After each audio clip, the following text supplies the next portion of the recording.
Mesdames et messieurs, merci de nous rester fidèles sur votre chaîne WAB Info TV.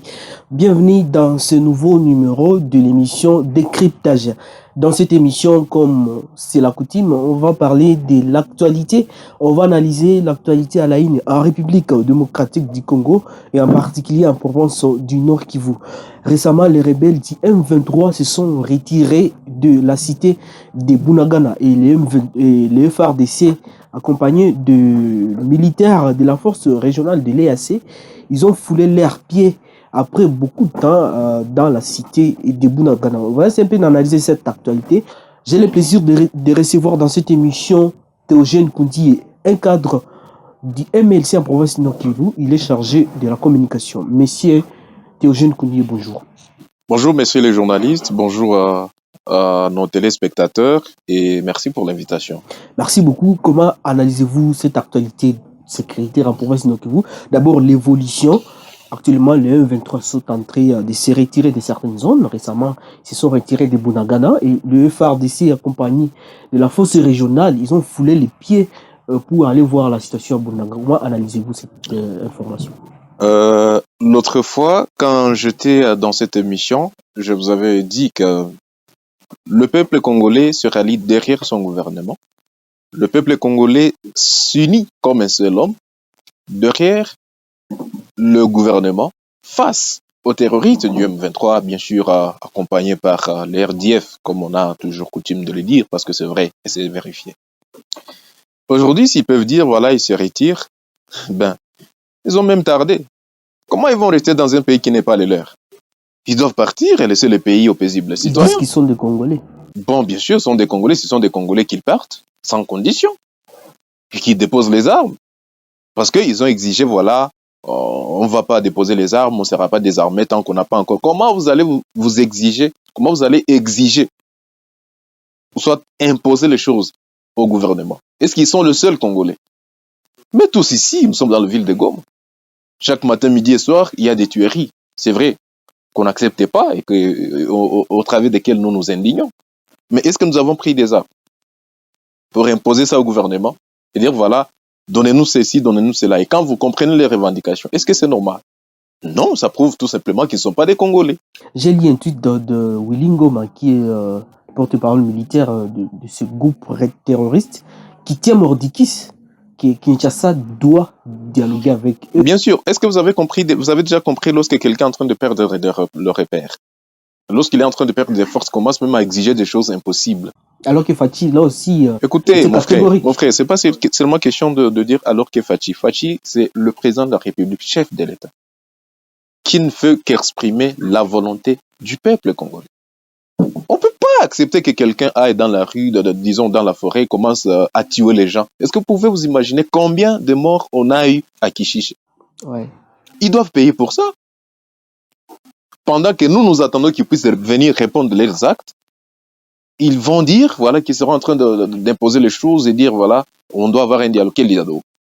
On n'a pas besoin de ces dialogues, qu'ils déposent les armes s'ils sont vraiment congolais, qu'ils suivent le processus du désarmement, insertion, comme cela est en train d'être préparé. Ils vont d'abord être gazonnés à Kichang et après ils vont aller à Kindu, comme c'est en train d'être préparé par le gouvernement. Mais à part ça, il y a une autre actualité. La société civile a demandé de la transparence, c'est-à-dire de clarifier le mandat de la force régionale de l'EAC. Ils ont demandé ça au gouvernement congolais. Vous savez, ça c'est très vrai. Le mandat de l'EAC était de 6 mois renouvelables, qui pratiquement sont en train de toucher à leur fin, s'ils n'ont pas encore épuisé. Il doit y avoir une réunion pour... il va y avoir bien sûr une réunion ça a été qui a reporté, bien sûr, qui a été reportée. Vous êtes un homme des médias, vous suivez tout cela. Moi, je pense que ce n'est pas seulement la société civile, c'est toute la classe politique et toutes les classes sociales confondues de notre pays qui ont besoin de comprendre réellement cette mission, soit ces mandats. Va durer combien de temps encore? Parce qu'on comprend à un moment donné qu'il y a même certaines incertitudes. Mais nous, en tant que peuple congolais, nous savons très bien que cela, c'est une exigence que le peuple congolais, dans sa légitimité, doit donner, soit adresser au gouvernement congolais, qui le représente bien sûr, qui travaille pour son compte. Mais sans aussi oublier que la force régionale ce sont les invités de nos forces armées congolaises.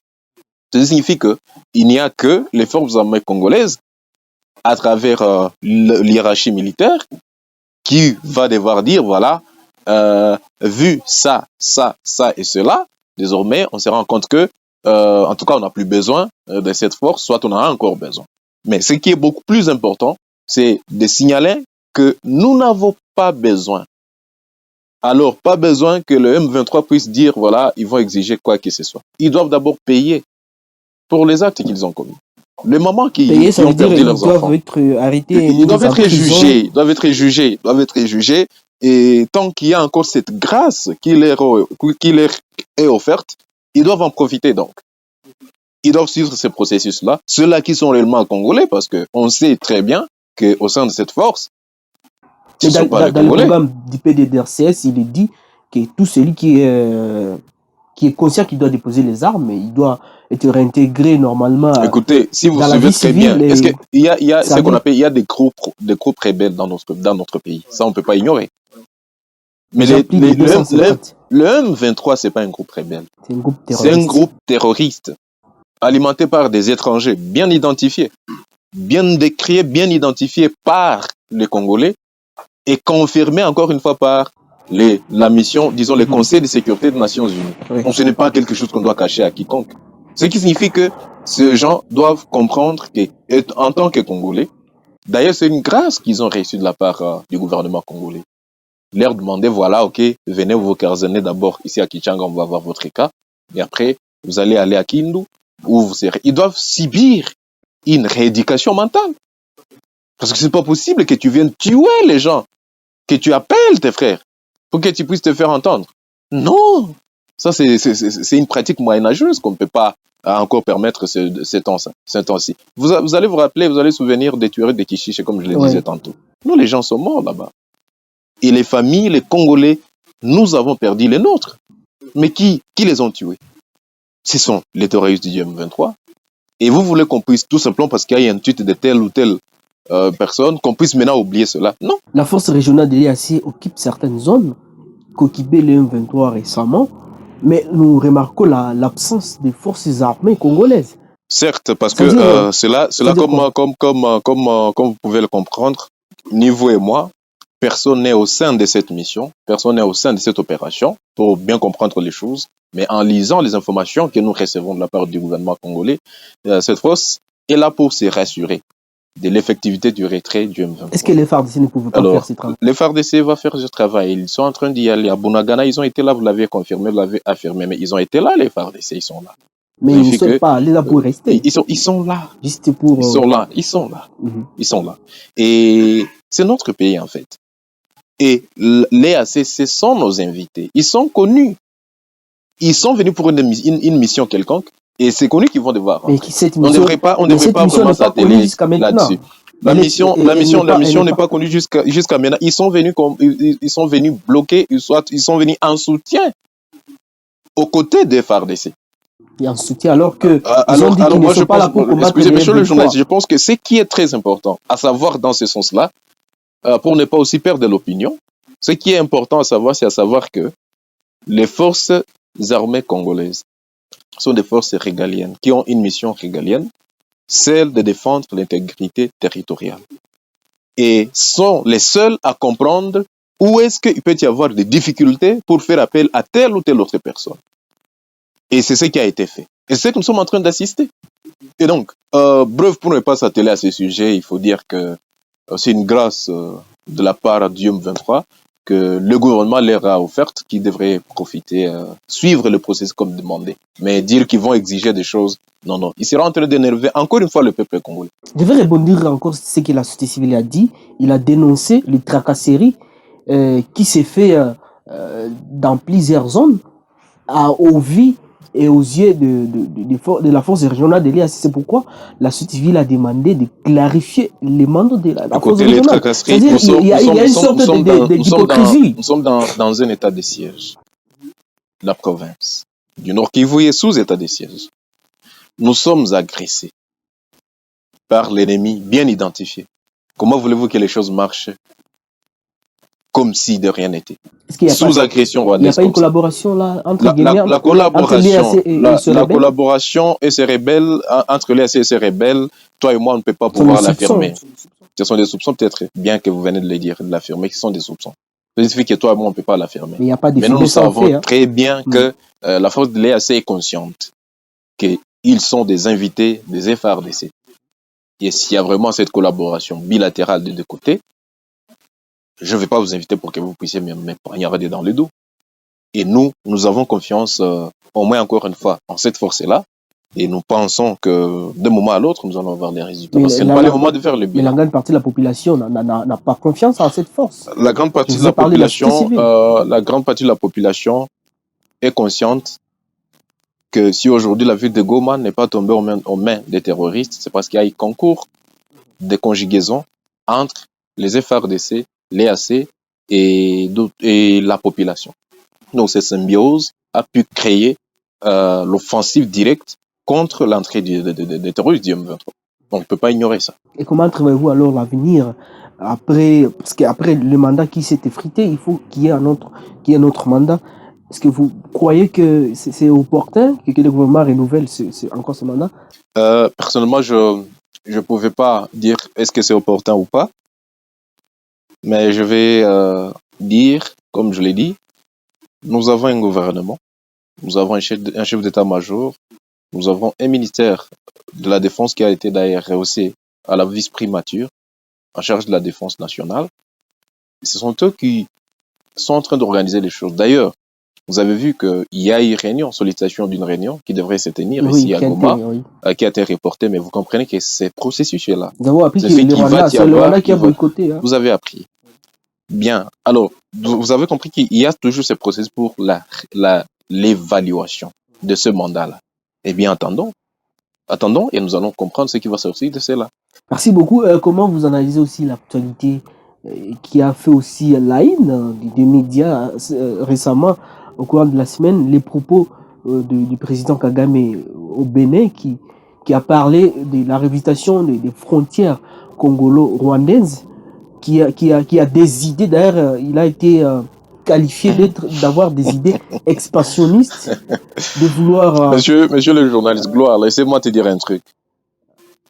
Lorsque quelqu'un comprend que toutes les voies sont épuisées pour qu'il puisse atteindre ses objectifs malsains. Pour les ministres, il a perdu la boussole. Écoutez, non seulement perdre la boussole, mais il n'a plus sur quoi tenir. Auparavant, il disait des choses ici. Nous sommes tous quand même de cette génération, nous sommes au courant de ce qu'il disait de l'autre côté. Oh, il y a de ces Congolais qui sont marginalisés, qui veulent se défendre, voilà pourquoi. Et après, ça a changé, non, il y a d'abord des Congolais qui avaient des droits, qui n'ont pas été respectés. Encore une fois, ça a changé. Et aujourd'hui, vu que sa marchandise n'a plus de preneurs sur la scène internationale, eh bien, ça change. Comment pouvez-vous imaginer qu'au XXIe siècle, un président africain qui s'appelle aussi panafricain, parce que j'ai toujours lu ce tweet, peut arriver à dire que non, tel pays devrait encore céder des frontières à tel autre pays. Dans les cas pratiques, on prend le Rwanda et la RDC. Donc quand on lit l'histoire, on va se rendre compte que le Rwanda était une province connexe à la RDC, le Burundi également. Mais à l'époque coloniale, il y avait Congo belge, Congo Rwanda Burundi. Il y a eu même les billets des banques. Mais non, quand quelqu'un peut dire, quand le président rwandais peut dire que voilà, il y a cela, en fait, c'est ce qu'on appelle perte de vitesse. Donc, c'est manquer et puis commencer à embrasser tout ce qui va vous tergiverser, vous n'avez plus sur quoi tenir. Et nous, on l'a toujours dit. On l'a toujours dit que tout le mal que le peuple congolais a connu, à travers cet homme et son système, mais non, chaque chose a sa fin. Et nous allons assister à cette fin. Voilà les signaux qui sont en train de témoigner combien que les voix sont en train d'être épuisées. Vous pensez qu'il est en train de mourir? Je ne suis pas son Dieu, mon cher. Je ne suis pas son Dieu. Je ne suis pas son Dieu. Je ne suis pas son planificateur. Mais seulement je comprends, j'analyse ses propos Et je me limite par là. Et je vous dis que selon mes analyses, selon ma compréhension, c'est quelqu'un qui n'a plus sur quoi tenir. Et voilà, il commence à toucher, c'est quoi, voilà. Non, d'ailleurs, les frontières là, c'était au Rwanda. D'ailleurs, ce sont des motifs non valables. Et on a toujours dit que jouer au mal, ça vous revient. Est-ce que vous êtes d'avis qu'il faut construire un mur entre la RDC et le Rwanda pour éviter tout ça? Je crois que vous avez lu ça de la part de l'ancien Premier ministre oui, il n'est pas le seul Adolphe Mouzito, il n'est pas le seul. C'est vrai qu'en Afrique du Sud, à un moment donné, il y a eu ce genre de situation, mais ils ont construit ces murs. C'est vrai, ça a contribué. Mais ça n'a pas été le moyen sine qua non, l'unique moyen qui a fait à ce que le pays soit stable. Ça signifie quoi? Je vous donne un exemple, comme je le disais dans une autre émission ce matin. Nous sommes à Goma. Nous avons des maisons bien construites, n'est-ce pas? Des enclos. D'autres bien construites, donc des enclos, des clôtures à longue hauteur. Mais est-ce que le phénomène 40 voleurs ne nous déstabilise pas ici? C'est que, au-delà de ce mur, au-delà des belles maisons construites en dur, ben, au-delà de tout ça, l'ennemi fort, c'est toujours. Et il arrive à nous zigouiller dans nos chambres respectives. Donc, ce qui serait plutôt important, c'est d'avoir une bonne défense, une bonne garde. Dès que ces ennemis viennent, ils se rendent compte qu'ils n'ont pas où passer parce que tout le monde est éveillé. Et voilà où je reviens maintenant. L'ancien Premier ministre, c'est un citoyen congolais qui a droit d'évoquer les idées qu'il pense être meilleures pour la défense de notre pays. C'est son droit légitime et constitutionnel. Et revenir maintenant au contexte actuel, à mon avis, moi je dirais que c'est vrai, ça frustre tout le monde, tout Congolais, de façon qu'on cherche vraiment des solutions de part et d'autre. Mais les solutions ne sont pas vraiment loin. Reconstituons notre armée. Reconstruisons notre armée. Et réformons notre armée. Il y a une loi qui a été votée, équipons notre armée. Et si vous suivez très bien, il y a eu la loi sur la programmation militaire et sur la réforme militaire. Si vous suivez tout ça, c'est en voie. Ce n'est pas tic au tac, mais ça va arriver. Parce que je vous dis, on peut ou ne pas avoir même le mur. On soulève le Congo s'il pouvait être même soulevable. On le met en l'air, on dit on veut que quelqu'un vienne. Personne ne va venir s'ils savent bien que le Congo est bien équipé militairement. S'ils savent bien que le Congo est bien fort militairement. Si vous voyez tous ces groupes-là alimentés par les étrangers, les multinationales, mais oui, c'est pour anéantir le Congo. Mais cela n'est plus le cas. Pourquoi? Parce que vous voyez combien de nos jeunes frères qui sont en train d'être formés. Plus de 12 000, hein? Ils vont venir dans les FARDC. Et au-delà de ça, il va y avoir une autre vague. Une autre. Nous ne sommes plus sous embargo. Notre armée va être équipée. Plutôt, c'est que nous pouvons demander maintenant à la population, en attendant que tout cela arrive, soyons nous-mêmes les agents de sécurité de nos milieux respectifs. Si je suis dans telle avenue, je suis dans telle chefferie de Nyumbakumi, je comprends que si je reçois un visiteur, même s'il s'est déplacé d'une avenue à une autre, je dois aller le faire enregistrer chez Nyumbakumi. Mais malheureusement, ça ne se fait pas. Ça ne se fait pas, mais on doit commencer à le faire. On sait. On doit commencer à le faire, c'est un appel sérieux. C'est le travail de tout le monde. Parce qu'on doit le faire. Cela va nous permettre de comprendre les mouvements de tout le monde dans le quartier. Et on saura que tel est nouveau dans ce quartier, il est venu faire ceci, on comprend qu'il est venu faire ceci et il va faire ceci. Et nous, tout cela sera contrôlé. La police a démantelé récemment une bande de... Voilà. Un acte louable. Oui, ça c'est très bien. Et si il y a cette conjugaison, c'est quand même pas. S'il y a cette conjugaison entre la population, les forces de sécurité, non, écoutez, toute cette insécurité va cesser. Parce que ça fait quand même très mal que dans une semaine, il y ait 3 jeunes qui soient abattus. Je suis jeune, vous êtes jeune. Avant-hier, il y a un autre camion qui a été fusillé. Voilà. Ça fait très mal. Demain, après-demain, qu'est-ce que je dis? C'est pas moi ou vous. Et donc, pour lutter contre tout cela, nous devons nous-mêmes constituer la ceinture de sécurité pour nous-mêmes. Je suis votre agent de renseignement, mais aussi je suis votre protecteur. Vous l'êtes aussi, d'une manière vice-versa, à mon égard. Et cela va constituer la sécurité de tout le monde. Et c'est là que commence la défense de notre pays. Parce que notre avenir se trouve, c'est une partie de notre pays. Voilà un peu donc. La Russie a donné son avis. Il dit qu'elle est prête à accompagner la RDC dans la lutte contre les groupes armés. Le PDDRC a fait une cartographie pour identifier tous les groupes armés. Le nombre, c'est plus de 250 groupes armés. Le Nord Kivu compte 64, le Sud Kivu 136, l'Ituri 20, les Tanganyika, les Katanga 19, mais aussi d'autres provinces. Je crois que le nombre ça doit être plus de 250. Est-ce que vous croyez que c'est le travail de la Russie d'accompagner la RDC écoutez, il y a ce qu'on appelle dans les relations internationales la coopération internationale. Et donc, nous savons très bien que le gouvernement congolais, via le ministère de la Défense, de l'Intérieur, ont comme prérogative de pouvoir sécuriser notre pays.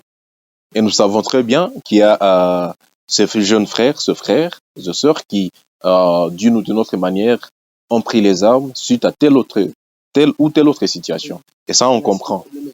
Alors, à l'ère actuelle, où sont les choses? Il y a eu le processus de Nairobi. Il y a eu le processus d'Addis Abeba. Mais aujourd'hui, nous sommes au processus de Nairobi, où on est en train de faire ce qu'on appelle feuille de route, tout ce qui est pour pouvoir identifier ces groupes armés. Et cela va être fait. Ce qui est venu déstabiliser ce processus, c'était les terroristes du M23, qui, une fois compris qu'ils n'étaient pas listés sur la liste de rebelles, parce qu'eux s'appellent de rebelles pendant qu'ils ne sont pas des rebelles, ce sont des terroristes du M23. Alors, soutenus bien sûr par le Rwanda, sous couvert du M23. Voilà. Et donc, la Russie, c'est un pays. La Russie, c'est un pays connu. C'est un pays, une grande puissance. C'est membre aussi permanent au Conseil de sécurité des Nations Unies. Nous disons que comme nous sommes agressés, non, vous êtes agressés, vous êtes en difficulté, mais quelqu'un vient vous dire, je peux vous aider. Qu'est-ce que vous allez dire? Vous allez dire, non, ne m'aidez pas. J'ai pas besoin de votre aide. Non. Alors que lui aussi, il est en guerre. Les soucis du peuple congolais, c'est d'être en paix et en sécurité. C'est sûr.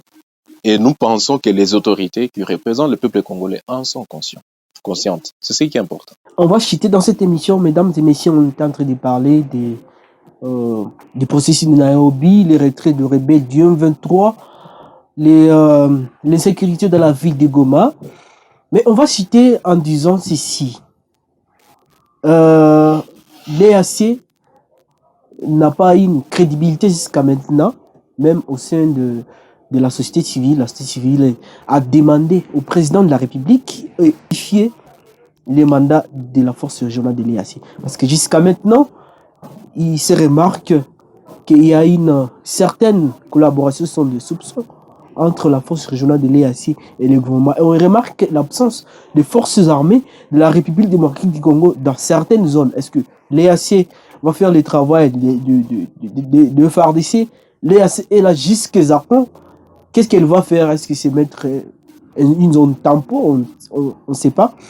Voilà pourquoi la société civile a demandé une clarification sur les mandats de l'EAC.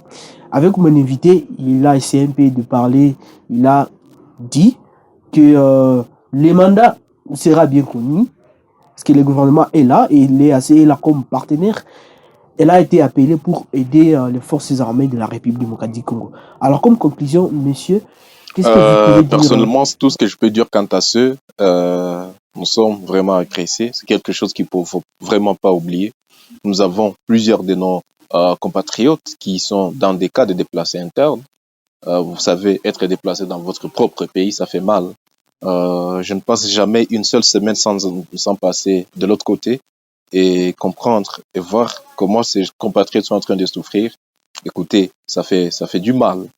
Alors, comme on est agressé, on va pas dire que comme on est victime, on va se laisser faire. Non, on va pas se laisser faire. Nous devons être debout comme un seul homme derrière nos forces armées congolaises, les forces loyalistes, qui vont devoir bouter dehors les ennemis de notre territoire. Et cela ne sera possible que si et seulement si nous nous unissons comme un seul homme.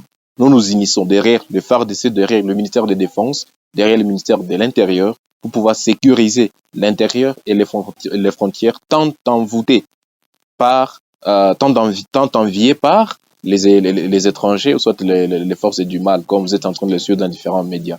Et donc, soyons nous-mêmes les agents de sécurité de nos entités respectives.